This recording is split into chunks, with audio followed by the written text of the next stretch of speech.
Mes chers collègues, je vous ai entendu et écouté bien sûr avec intérêt.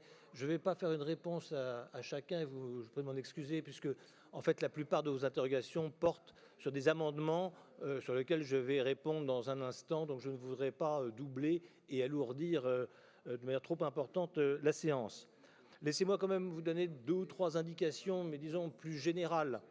La première chose, Madame Bouzid, vous avez dit les chiffres ne suivent pas. Et c'est intéressant justement de suivre les chiffres.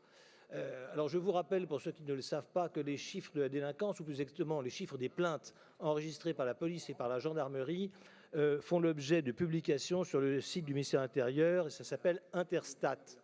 Ce n'est pas inintéressant, ce sont donc les chiffres officiels du ministère de l'Intérieur sur 12 mois glissants, ce qui en termes de criminologie a quand même un petit peu de sens. Et effectivement, le moins qu'on puisse dire, c'est que les chiffres ne sont pas bons.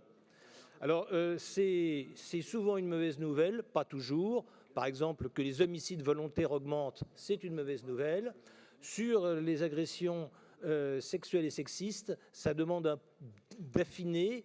Il y en a plus. Est-ce que ça veut dire qu'il y en a plus globalement, ou est-ce que ça veut dire qu'il y a plus de plaintes, ce qui serait plutôt une bonne nouvelle?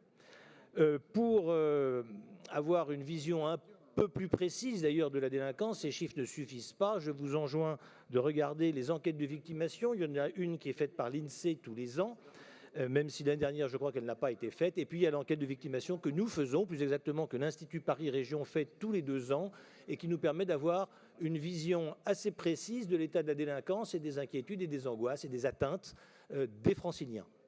Cette enquête de victimation, que je communiquerai en janvier à la commission sécurité, puisque la personne qui s'en occupe à l'Institut Paris Région vient nous la présenter, est naturellement à votre disposition, et je l'enverrai à l'ensemble des conseillers municipaux par mail, de la même façon que le bilan, comme l'année dernière, vous sera envoyé dès demain par mail pour que vous ayez un bilan complet de l'action de la direction de la sécurité ici. Donc oui, les chiffres, c'est important à regarder, à comprendre et à analyser.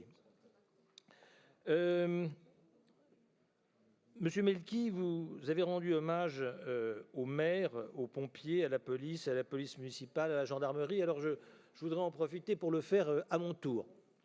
Vous savez, parfois il y a des choses qui me heurtent, pas beaucoup parce que j'ai vu trop de choses atroces dans ma vie pour être heurté par des paroles, mais tout de même, je comprends parfaitement qu'on attaque la politique de sécurité de la région, je comprends parfaitement qu'on m'attaque ou qu'on ne soit pas d'accord avec moi.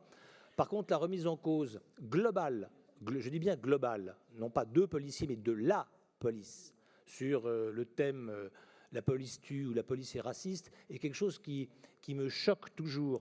Je voudrais juste vous rappeler que la police, c'est 150 000 hommes et femmes. Il y a des jeunes, il y a des vieux, il y a des gens de gauche et des gens de droite. Il y a 2 syndicats majoritaires très importants, un entre guillemets plutôt à droite, l'autre entre guillemets plutôt à gauche. Ils sont, dans les policiers, sur ces 150 000 policiers, ils sont de tout niveau scolaire, ils sont issus de la diversité aussi, et donc prétendre que la police est ci ou la police est ça, c'est un non-sens et une injustice. Et votre intervention, Monsieur Melki, me permet de le souligner. J'y reviendrai, mais Madame Chikirou, je voudrais avoir un petit mot sur ce que vous avez dit sur la vidéo. Alors, croyez-vous bien que je suis le premier désolé, puisque j'avais pensé trouver une martingale intelligente en demandant au ministère de l'Intérieur de bien vouloir diligenter une étude réalisée par l'Inspection générale de l'administration. À ma connaissance et aujourd'hui, cette étude n'a toujours pas été rendue. Voilà, j'espère qu'elle pourra l'être. Je pense d'ailleurs que cette étude, quelle qu'elle soit, ne changera pas les idées que nous avons les uns et les autres de l'efficacité de la vidéoprotection. Moi, je sais une chose, c'est que les professionnels estiment qu'ils ne peuvent pas s'en passer, et la majorité des maires, et on l'a dit, mais je le redis, une de mes fiertés à ce poste qui est le mien, c'est de penser que nous avons réussi à aider. Voilà. La région Île-de-France n'a pas pour but de faire de la police ou de faire diminuer la sécurité. Elle a pour but, en tout cas, vous le savez d'ailleurs, c'est la mission que je me suis donnée, elle a pour but d'aider ceux qui font de la sécurité. Aider l'État, mais je reconnais que ça se discute, mais surtout aider les maires. Et à partir du moment où je peux, à chaque fois, qu'un maire me demande une aide pour sa police municipale, pour la construction de son commissariat, pour les réparations éventuelles, pour la vidéoprotection, mais pour toute autre chose, eh bien à chaque fois qu'on peut dire oui et on le fait systématiquement, quelle que soit la couleur politique, eh bien c'est 641 maires qui ont fait appel au bouclier de sécurité depuis maintenant 7 ans, c'est-à-dire plus de la moitié des communes d'Île-de-France, et ce seul chiffre me suffit pour avoir envie de continuer le bouclier de sécurité.